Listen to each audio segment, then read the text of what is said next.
Presented by Monabic Music. DJ Guduraj. Singing by Gaurav Thakur.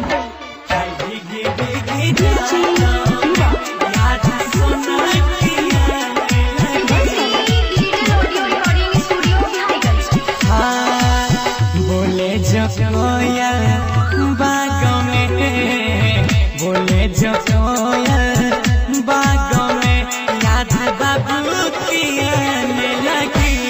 हर भीगी भीगी रातों में याद सोना की आने लगी।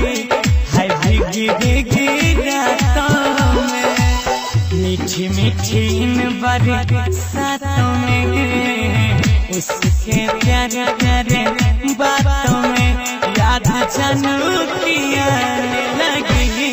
हाय भीगी भीगी रातों में याद सोना की आने लगी।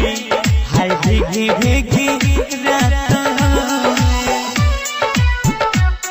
हाय भीगी भीगी, हाय भीगी भीगी रातों, हाय भीगी भीगी रातों।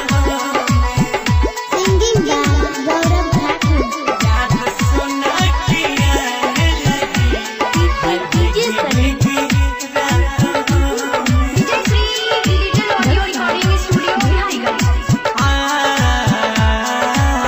यादों में उसके तो कटती न रहना, उसके बिना आए एक पल न चैना, चैना।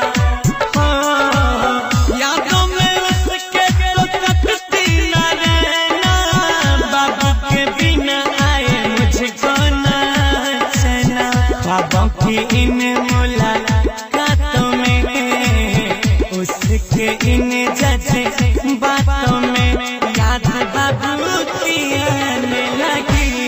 हाय भीगी भीगी रातों में याद सोना की आने लगी। हाय भीगी भीगी रातों में, हाय भीगी भीगी, हाय भीगी भीगी रातों, हाय भीगी भीगी रातों। याद सोना की आने लगी। हाँ, कैसे समझाऊं मेरा पागल सा दिल है, उसके बिना अब तो जीना मुश्किल है, जीना मुश्किल है।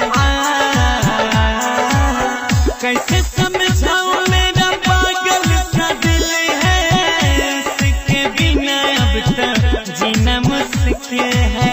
सुर से भरे इन रागों में, गौरव अजय के अब ख्वाबों में याद बाबू की आने लगी।